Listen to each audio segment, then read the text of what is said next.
Bismillahir Rahmanir Rahim. Alhamdulillahi Rabbil Alameen. Wa ashhadu an la ilaha illallah waliyyus salihin. Wa ashhadu anna Muhammadan abduhu wa rasuluh khatam al-anbiya'i wal mursalin. Allahumma salli wa sallam ala abdika wa rasulika Muhammad wa alihi wa sahbihi wa man da'a bi da'watihi wa istanna bi sunnatihi ila yawmiddin wa sallam tasliman kathira. Amma ba'd. All praises are due to Allah, Lord of the worlds, and surely Allah is the friend and protector of the righteous. And I bear witness that Allah is one and has no partners, and that Muhammad, son of Abdullah, is his servant and his last messenger. May Allah always and constantly send peace and blessings to Muhammad, to his family, to his companions, to all those who call to his way and establish his sunnah to the day of judgment. As to what follows, my beloved brothers and sisters, Assalamu alaikum wa rahmatullahi wa barakatuh. I bring you greetings from your brothers and sisters down under on the African side. And I bring you feelings of solidarity. And I want to speak to you tonight not as a great scholar of Islam, not as a intellectual speaking up, down to you, but I want to speak to you as a brother. Not just speaking from the mind, but speaking from the heart. Recently we were visited by a very important person, Sheikh Riyad Salah, the Sheikh of Masjid al-Aqsa. We had his delegation with us in South Africa. He spoke to us in sincerity, and he asked us to deliver a message anywhere we go. And that is a message of optimism. It is a message of hope, that there is hope. And he showed us that even though they are surrounded by Zionist forces, and even though there is demolition being done under the masjid, everything it seems to be against them. The press is against them. The military is against them. But they still feel strongly in their hearts that victory will ultimately be with the Muslims. And they are hanging on to the rope of Allah subhanahu wa ta'ala. And being in that situation puts them in a similar situation to the case of Musa alayhi salam. When he was at the water and when all help is leaving him. And then he turns to his Creator. And it has happened to the Anbiya alayhimus salam. At that point, when it seems like there is nothing, and as the case of the Sahaba radiallahu anhum, where they are shouting, Mata Nasrullah, when is the help of Allah? And we know that Allah has answered that His help is close. It is near. It is all around us. But we need to be sincere with ourselves, to really look within ourselves and our situations, to see how can we become part of the solution and not be part of the problem. I speak to you with sincerity in coming from a part of the world where people are suffering in the hayat ad-dunya. In southern part of Africa, there is poverty, there is disease, but at the same time, people are rebuilding their lives. There is hope of people going from a state of poverty to a state of wealth.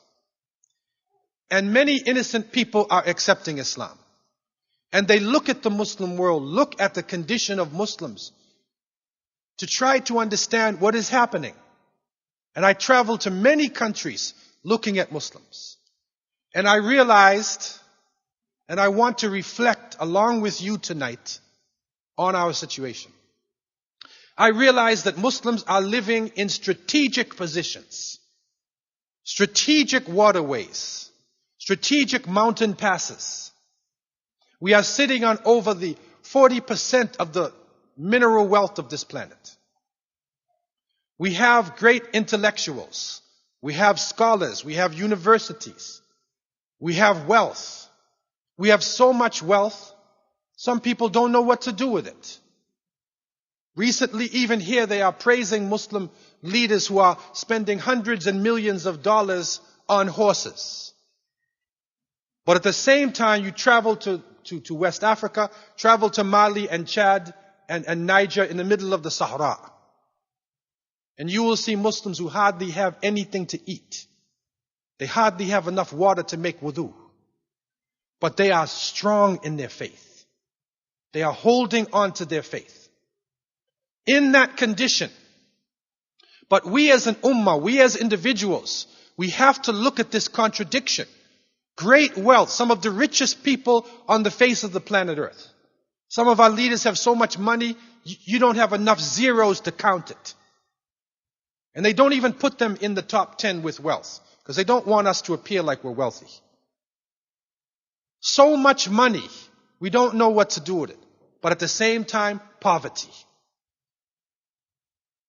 Military strength, hundreds and thousands of soldiers standing at arms, waiting for a command from their leaders.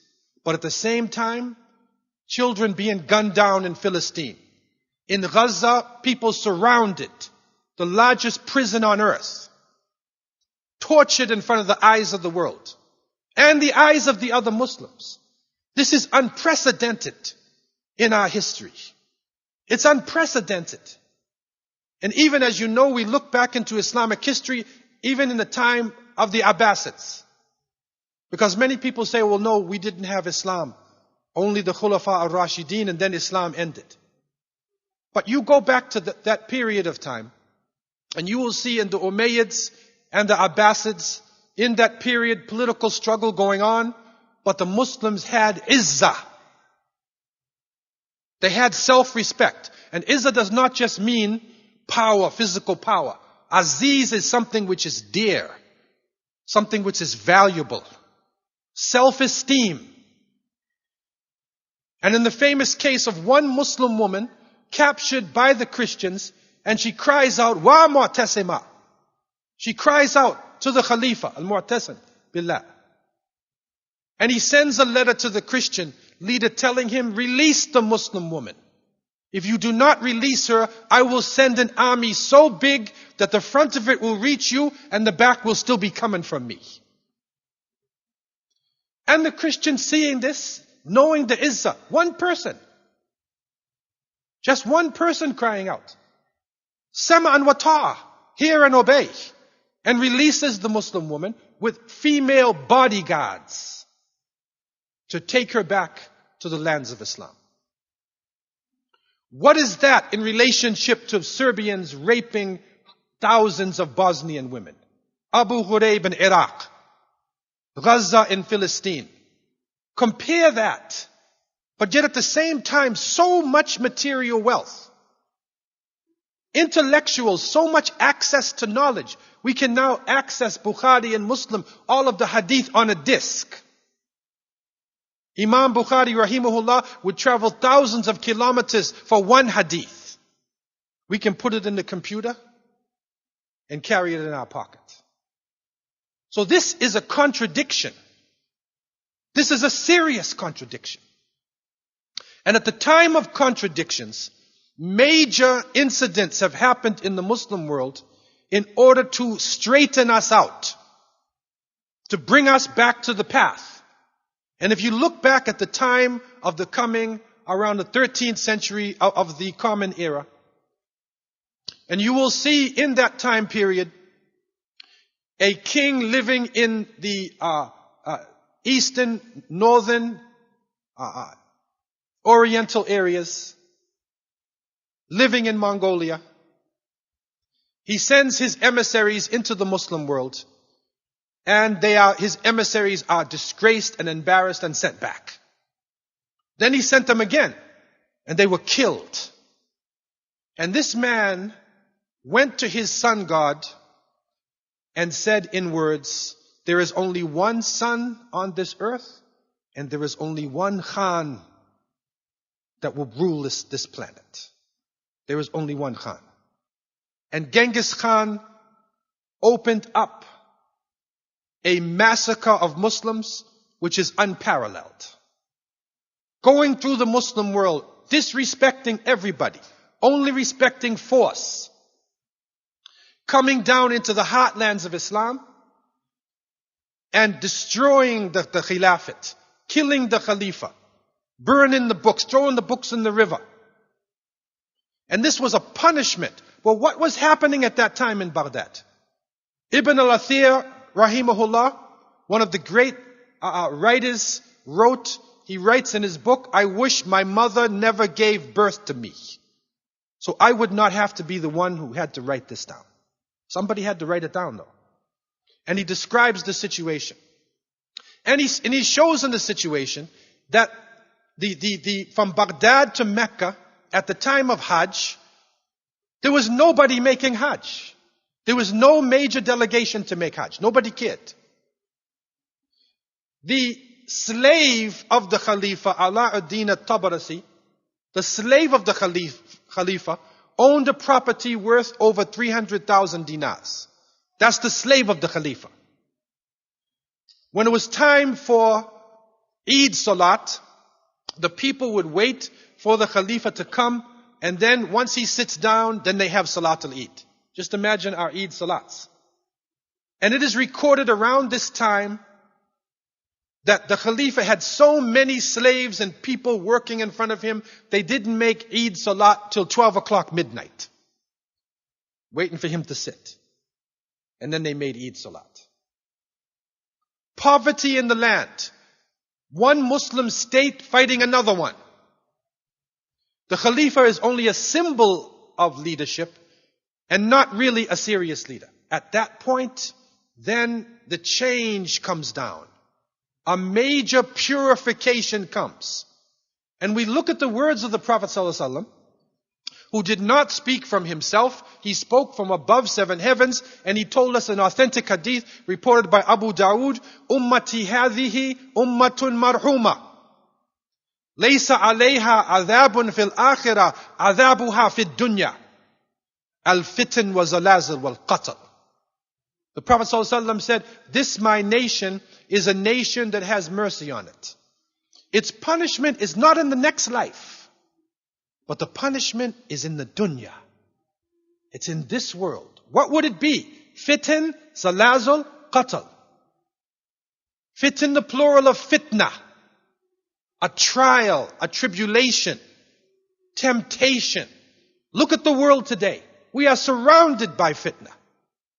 Temptation in our eyes. Temptation in our ears. Drugs pouring into our streets all around us. People confused about their identities. Our children growing up confused about themselves. Zalazul, earthquakes. A study was done of the earthquakes in the last 20 years that were over 6.0 on the Richter scale. And they found out the majority of these earthquakes were Muslim countries. It's the majority. And qatl, murder. That we would be killed, our blood would be cheap. And Saddaqa Rasulullah alayhi salatu wasalam, it has come to pass. What does this mean to us? Not that we should become depressed, because Allah has blessed us with solutions to our problem. If we wake up. With the great contradictions, Allah Azza wa Jal has revealed to us in Surah Al-Hashr, A'udhu billahi minash shaitanir rajim, Ya ayyuhalladhina amanu taqullaha wal tandur nafsun ma qaddamat lighad wattaqullah. Inna Allaha khabirum bima ta'malun. وَلَا تَكُونُوا كَالَّذِينَ نَسُوا اللَّهَ فَأَنْسَاهُمْ أَنفُسَهُمْ أُولَٰئِكَ هُمُ الْفَاسِقُونَ. This is the verse. This one has a divine answer. Allah said, O you who believe, have the consciousness of Allah and let every soul look to what it has put forward for tomorrow. Everybody has to do that. What did you do for tomorrow? And fear Allah. Surely Allah is well aware of all that you do. And be not as those who forgot Allah, and so He made them forget themselves. Surely they are the disobedient ones. So here in this verse we see, لا تكونوا كالذين نسوا الله فأنساهم أنفسهم. One letter is added to the verb. You forget Allah, He's going to make you forget about yourself. And so your wealth will not come to feed the poor. It'll feed horses. Or it'll feed the lotto. Or the casino. It will build large buildings. As the Prophet ﷺ said, يَتَطَاوَلُونَ فِي الْبُنْيَانِ. They will compete against each other, building large buildings. We see the Bedouin doing this today. Your armies will not come to the assistance of the oppressed. Your soldiers are there and they want to do something. But the leadership is holding them back. It's holding them back. This is a contradiction. The scholars argue over trivia, furor, minor issues, when they agree on the usuls. But they might struggle, and some innocent people come into Islam, and the first thing they teach him is how to argue against somebody else. How to disprove somebody. Get the hujjah alayhi. He doesn't even know how to make salat. And you teach him how to argue about a minor issue within Islam.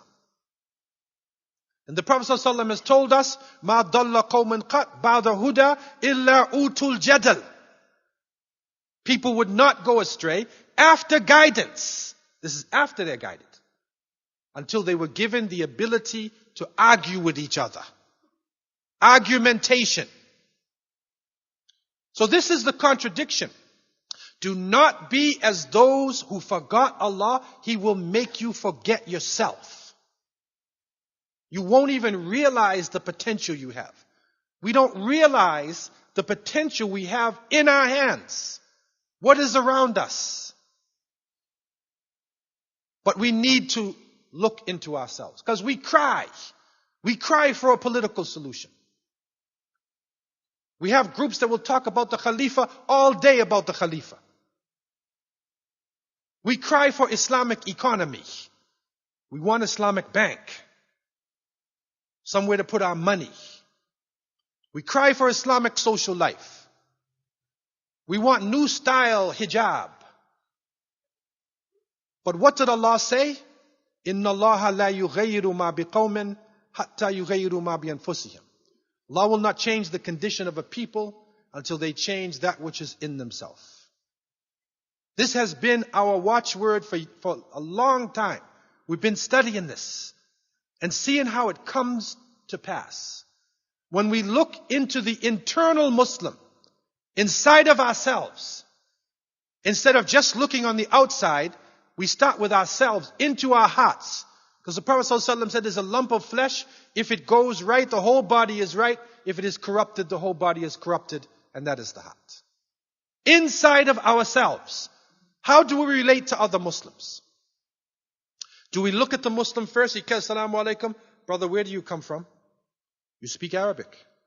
You speak Urdu. What's your passport? What city do you come from? Sometimes even what masjid do you pray in?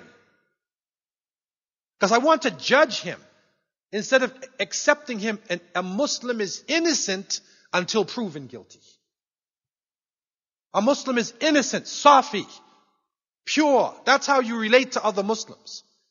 And then if we see something wrong with that person, then we try to help that person. But we do not make judgment on a person before we even know why the person is doing what he's doing. Where he has learned it from. What is his condition? Before we make a hukum, a judgment on that person. So we need to look into ourselves. Too much tribalism. Tribalism and nationalism. And I'm speaking to myself as well. Because even people in North America, we have a tribalism. Those who come from the north, those who come from the south, those who come from big cities, those who come from country. We have our own forms of tribalism as well. But it is something in the Muslim world, a filthy thing in the Muslim world. And we see it, and instead of it getting better, in some places it's worse. Where people will split from the masjid and then make an ethnic masjid. So you go in one masjid, and I'm not talking about Sydney, of course, but you go in one masjid and it's like you're in India. It sounds like India, even smells like India. You go in the other masjid and you're in Istanbul. You're in Istanbul now, in the masjid. Man. Another one, you're in Somalia. Another one in Lebanon. Another one in Pakistan. All different types of masjids coming up. And then one group breaks away and they form another masjid, and we talk to them and we say, what is wrong with those people? And they say, no, those people in our village, they live by the river. We live on the hill. So we cannot unite with these people. They live down by the river. Okay? So a tiny little difference in people is brought now out, and then in the lands of non-Muslims, where we should all be united, hanging on to the rope of Allah Azza wa Jal together, that little difference becomes a masjid. This is the work of the evil one. Wal-iyadhu billah. And we should not be proud of ourselves. Not arrogant and proud about physically what we have. Because physically this can change overnight. One day we are healthy and strong. The next day we could be on our backs. We could be struck down with disease. Or we could leave this world, wal-iyadhu billah. We could die, and then if you're rich and you're powerful, nobody wants to go in the grave with you. No matter how beautiful you are, no matter how good cricket player you are, they're not going down there with you. You go by yourself. And so why are we proud? Why are we arrogant? Look at the place we come from. Go see childbirth and see what we all really are. You think you're handsome and beautiful. This is where we come from. And that's where we will return. It is the soul. It is ar-ruh. That is what the individual really is. What I am and you are, we are really souls. We are arwah. But we are housed in laham and shaham. We're housed in our bodies. But really, I am a soul talking to you. And my soul is not Afro-American or Caribbean or Australian, New Zealand, Arabi, Ajami. The soul is not Ajami. The soul is the soul of and that's what we really are.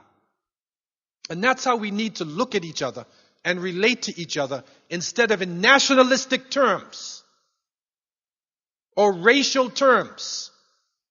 This is what the companions of the Prophet ﷺ did. We need to look back. What did they do? They did not have great armies. They did not have technology. They did not have missiles and weapons and none of this. But yet they carry the message all over the planet. Great empires and kingdoms bow down to them. What is it they had? They had this humility, number one. Arrogance taken out of their hearts. And they were able to forgive each other. They could forgive each other. Can you forgive another Muslim? In some cases, somebody argues with you, has a difference of opinion, and a Muslim says, I have nothing between me and him but janazah. Nothing is left. Some of them, they won't even go to the janazah. But look at the people of Mecca torturing the Muslims. Torturing the person. Not just saying something against you or differing opinion, brutalizing you, slaughtering your family in front of your eyes. Can you take a person like that and embrace them as your brother? And forget everything that they did? That is where we have to go.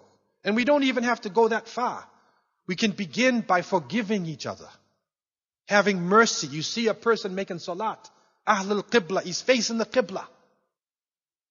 Have mercy on that person. See that person as your brother, your sister. If they differ with me or with you, give nasiha. Give advice, sincerity to that person. If they disagree, make dua for them. That is the way of Rasulullah sallallahu alaihi wasallam. We want sunnah, it's not just 2 rakat sunnah. If we really want sunnah, do we know the Prophet sallallahu alaihi wasallam never struck his wife?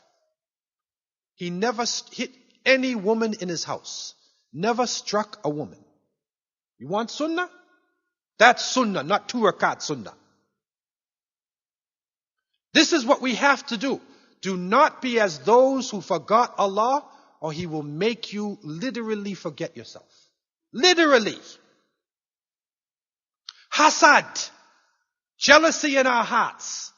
We have hasad for other Muslims. He makes a little progress. Even he's got a new pair of shoes, man, a new cell phone. You start looking at him strange. If he drives up in a new car, then the hasad comes. Now, if you want a new Lamborghini like his car, that's okay. But if you want the car and you hate when you see Ali in his car, you hate to see Ali in the car, it's a negative feeling coming up inside of you. This is the hasad. This is it. And it's a dangerous thing. We need to study these things. Because as you know, the Prophet ﷺ said the time would come when our numbers would be great. But yet we would be conquered, overrun by our enemies. We would be like ghutha as-sail.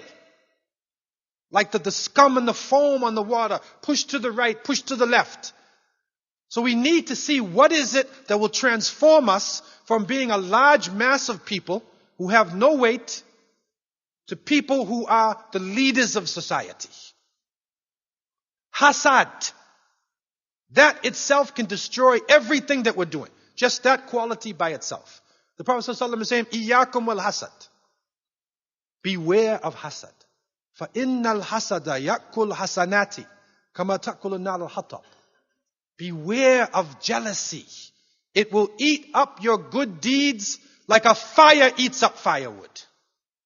You go to Hajj, you come back Safi like a child. Then hasad on that person. All the good deeds of Hajj, gone, man. It burns it up. Look at the hadith. It burns up good deeds like a fire burns up firewood. Burns it up. Fasting in Ramadan. Giving sadaqah. Striving but jealous of another Muslim. If another person has got wealth, don't think that that person is really well off. It's actually better make dua for that person. And we can see some of our umara now, our leaders, the fitna they are under with the wealth. We need to make dua. May Allah help them, man. May Allah help them to understand what they're doing. Money is not always a blessing. Sometimes it is a curse. It's not necessarily a blessing. So whatever condition we are in, whatever daraja, whatever level we are at financially, economically, whatever, alhamdulillah. We need to be satisfied with it, struggle with it, and go on to another level through the mercy of Allah subhanahu wa ta'ala. Envy, anger, ghadab, kathratul ghadab. Some people they don't have enough anger in them. They see Islam as being attacked and they feel nothing. Well, so what? They feel nothing inside of themselves. But some of us, we have too much anger. We have too much emotion with each other. You disagree with the brother and he's shaking, turning red, like he wants to fight you because you disagree, man. I make tashahud, I move my finger. MashaAllah. I disagree on a mas'ala. Many times the ulama would disagree with each other. The imams would disagree. Make dua for each other. Love each other, even in disagreement. Look at the situation of the Prophet ﷺ with his companions. After the Khandaq is over, the trenches over, the Ahzab are going back. The Prophet ﷺ is going home and then Jibreel is coming, said the angels have not taken off their armor yet. Go to Banu Qurayza. Go to Banu Qurayza. And the Prophet ﷺ is saying to his followers that anyone who believes in Allah and the last day will not pray Asa except in Banu Qurayza. Oh, kama qala Isatu. So they're moving toward Banu Qurayza. Look at the situation. The Prophet ﷺ said, make Asa in Banu Qurayza. The companions are on the road and Asa is going out. Now what are you going to do? Some people said, well, the Prophet ﷺ said, make Asr in Banu Qurayza. So I will make my Asr there. This is, we have to follow the Prophet. Man yuti'u Rasul faqad ata'a Allah. Whoever obeys the Prophet ﷺ obeys Allah. So they waited. Another group said, no, Allah said, make salat on time. And the Creator overrules His messenger. So I will make my Asr on time. On the road. So they made it on the road. When they reached Banu Qurayza, they're arguing with each other. Disagreeing with each other. What might happen to us today? It might be two masjids forming after that. Or a Haraka Islamiyah. The Asriya Jama'ah and Maghribiya Jama'ah. Right? Taqlidiyin and what happened? The Prophet ﷺ, when he sees the two, he said, you're both right. Both of you are correct. Both of you. You made your decision based on your best understanding. You differed, but you're both correct. So agree to disagree. Look at that decision, man. If we had that type of thinking, it would solve a lot of our problems. A lot of our problems could be solved. This is the sunnah. That's the kind of sunnah that we need to go back to really reclaim what is ours. And Allah subhanahu wa ta'ala is so merciful to us, putting us in this condition. Having the Quran, having wealth, having health in the masjid. We have the opportunity. It is in front of us. It is in front of our community. And we are carrying gems of wisdom for the society itself. There are people in this society, and I have walked through Australian society, which is very similar to Canada. Very similar to Canada. And there are people who are lonely, man. Really lonely people. And alcoholism is a terrible thing. When a person is a binge drinker, when a person is controlled by the chemicals, controlled by alcohol, it is a terrible existence. Every day that person is in a confusion. Because alcohol is drugs in liquid form. They try to separate drugs. They say the drug addicts, the drug dealers. But they say, okay, have a nice beer. And they propagate the beer, but alcohol is drugs in liquid form. An alcoholic is a drug addict. It's just another form of it. So we have a way out to help people to come out of this and to reclaim a lifestyle through tawbah, through sincere repentance. We can do this. What does it mean? What is the tawbah? What does this repentance really mean? It is self-analysis and reconstruction. That is the weapon of the Muslims. They say we have weapon of mass destruction. We don't have it. What really only weapon we have is maybe a shawarma or something, or samosas. What is the weapon of mass destruction? What is it really that Muslims have that makes us so dangerous when they're in their think tanks and they look at us? You destroy the capital, you kill the leaders, you ruin the masjids, destroy the economy, and they're coming back again. There's more of them. And now people from a race or a group you never thought would be Muslims, they're becoming Muslims. In America now there are Hispanic-speaking people, Spanish-speaking people in Central America, Mexico, becoming Muslims. And we never thought they would become Muslims.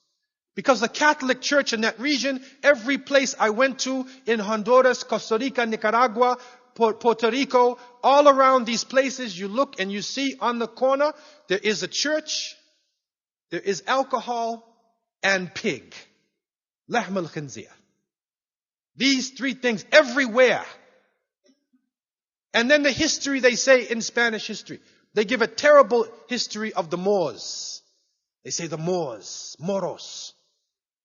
And they give a negative history. So their whole understanding was distorted. But by the mercy of Allah Azza wa Jal, they are now seeing themselves in Islam. We never could have thought this could have, but now thousands are coming into Islam. So we have this opportunity. And then in our own community, and I have seen this, I started a class for new Muslims, for people who have embraced Islam, and I found many Muslims are coming to the class. 25 years old, 30 years old, a Muslim sitting down there, and he acts just like someone who just took Shahada. So I said, what's your story? And he said, I was raised in a Muslim family, but I did not embrace Islam till I was 25 years old. I just prayed because my father said pray. I fasted because my mother said fast. And that person then embraced Islam. They analyzed themselves. They were guided self-analysis and reconstruction. But that means if our tawbah is real, we have to first recognize that what we have done is wrong. I'tiraf bil-dhunub. We have to recognize that nationalism is filth. We have to recognize tribalism or pride for my nation and tribe. It is jahiliyyah. We have to know our language. Teach the children your natural language. Let them know your nasab, your genealogy. You have to know this. But if we become arrogant about our language or arrogant about our genealogy, then this is ignorance. This is the jahiliyyah. So we have to recognize that what these actions are wrong actions. Then we have to turn to Allah Azza wa Jal and ask for forgiveness, sincerely asking for forgiveness. But that's not enough. Some people, they just ask, they say, oh Allah, forgive, tawbah, tawbah, and they do it again next week. That's not repentance. Repentance is the intention not to return to the sin. The intention, strong intention has to be made. And when you see that sin again, when you see it again, it has to make you feel disgusted. You have to feel disgusted when you hear it. You hear somebody calling somebody a racial name, talking against another Muslim, putting down the imam. Many people, they think that they're scholars and they're cursing the imams, attacking the imam. The imam is everything. As our sheikh was telling us, even the imam has to know how to fix cars and everything. Like he's got to be an all-purpose person. Like he's somebody, like an angel from out of space. Cursing the imams, attacking the leadership. We have to make dua for the leadership, support them, give advice, strong advice. Don't ever leave the leadership. If they're doing something wrong, give them advice. But it's support. It's not attack. Because if we bring down the leader, we bring down ourselves. We will bring ourselves down. So, the intention never to return to the sin. Also, we need to do compensation. If we have done something wrong, we may have harmed an individual. If you scandalize somebody, you may be harming that person. But the question is, if you stole something from a store, $500 worth of goods, and you want to return it to the store, okay, I wouldn't walk in the store and say, astaghfirullah, I stole your money, because he's probably going to call the police. But you may send the money back to the person. This is compensation. Radd al-madhalim. You're giving it back to the person. But now, if you scandalize the person, you did namima against that person, how do you pay him back? It's a difficult question. We had a case of an imam. We have an imam, he's an active brother. He's an active imam. He does amr bil ma'ruf wa nahy an munkar. And so he found out that some of the Muslims were in this discotheque, this thing they call Dark Side in Cape Town. They had 7 levels of dancing and raving around. And they're taking all designer drugs. They're taking the drugs and they're dancing in the middle of the night. And they made it looks like, it has qubba, it looks like a masjid. And they made it for the Muslims too. The Muslims were going to there, raving around and dancing. And then at 2 o'clock in the morning, he's high, and he comes to the little restaurant, and he says to the person, do you have halal food? You have halal. That's the contradiction in their mind. The sheikh Jazahullah khair, he found out his students in his madrasa were in the discotheque. They were there. What did he do? He went with his jubba and everything. He went inside the discotheque. And they're on the floor. He went in there and he grabbed them by their necks. Right? And he carried them outside. Now, somebody is driving by in their car and they see the sheikh going inside of Dockside. They said, there it is. There it is. And they start to say this camel, I saw Sheikh Fulan Fulan. He was at the discotheque. He was dancing. I saw him. And the rumor continues and continues and continues. By the time it reaches the other side of the city, he committed zina inside of the place.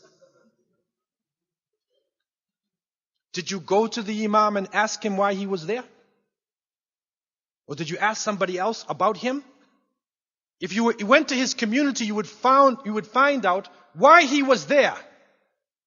But namima, the shaitan, wa'iyadu billah, will take this word and enlargen the word to destroy the reputation. And people don't realize that the Prophet ﷺ said, La yadkhulul jannah namam. That the person who's carrying this scandal, this namima, this hatred, this false witness, that person will not enter paradise. And so, how do you compensate the sheikh? Think about this. If you said something about somebody else, then you have to go in back and you have to say something good about that person and continue to say something good until you destroy everything bad that was said about him. That's how you have to compensate him now. You have to now say something good and correct what you said, but actively wipe out the wrong that was done.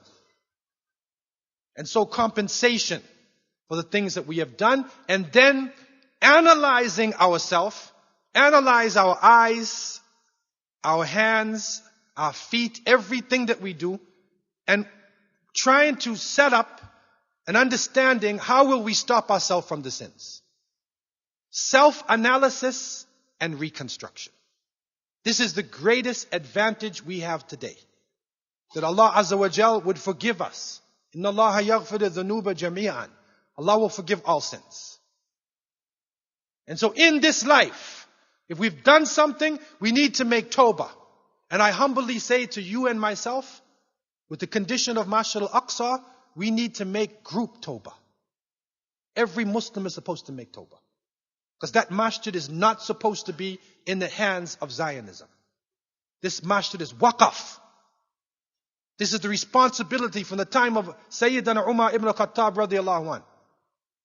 It is the responsibility of the ummah to take care of that place. And that does not mean we kick out the other people. No, we facilitate the people of the book.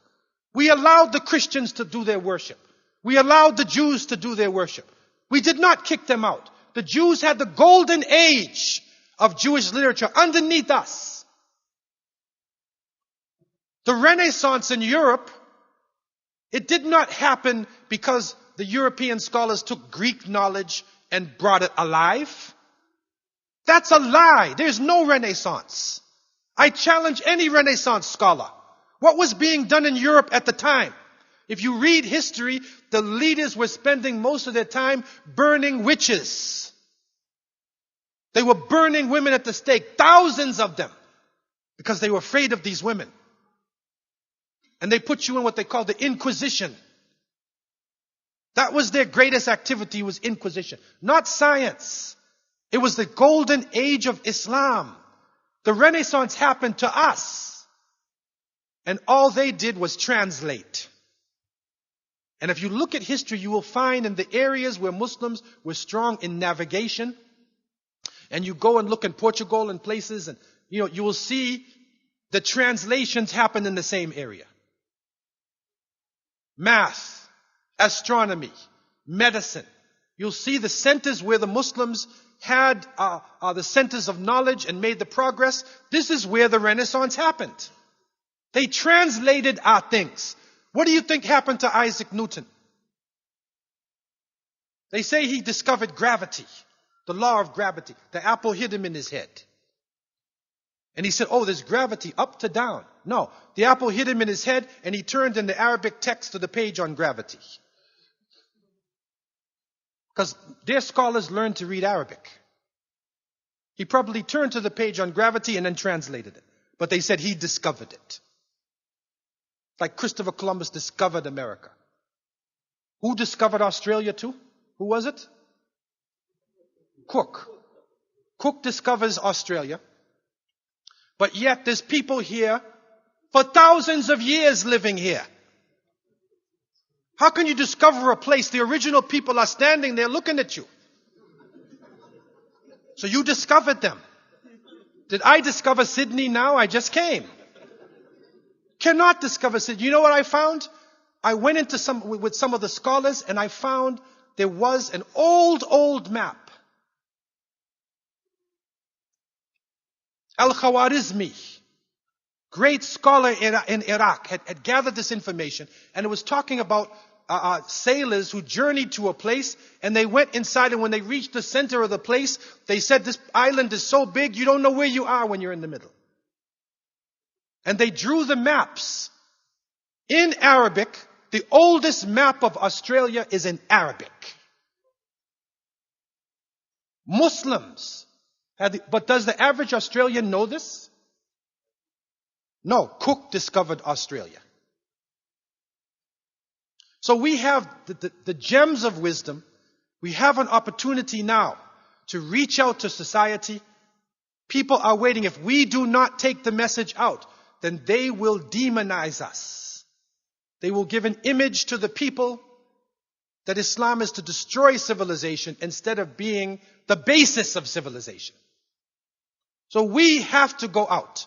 And it is the way of the Prophet ﷺ and his companions. When their forces got great, they didn't run from the enemy. They ran to the enemy. They ran to him. It's a different understanding. But this time, in a society like this, we don't run with weapons. We have a lifestyle that will solve the problems of this society. We have an interest-free economy. We have the declaration of independence. Iyaka na'budu wa iyaka nasta'in. You alone, do Allah, I worship. And from you alone, I seek help. So I leave you with these words and the feelings of solidarity from your brothers and sisters in the southern part of Africa. Alhamdulillah, people really are glad to hear about masjids like this in this part of the world. To know that there are even Australian people coming into Islam. It is a great thing for us. And we hear now even there are Aboriginal people coming into Islam. We pray that Allah would help them to come into Islam and raise their numbers. Bring them in large numbers to repair the pain and suffering that they have gone through. And so I leave you with these thoughts. And I ask Allah to have mercy on you and me. I ask Allah to raise up those who will liberate Masjid al-Aqsa. Those who are 100 Salahuddins. May Allah raise up 1,000 Salahuddins in this world at this point in time. And may Allah give us the strength to be with them. And that our last words will be our best words. That our last words will be kalima la ilaha illallah. Muhammadur Rasulullah sallallahu aqulu qawli hadha wa astaghfirullah li wa lakum. Wa salamu alaykum wa rahmatullahi wa barakatuh. To listen to or download more Islamic lectures, please visit www.islamicmedia.com.au.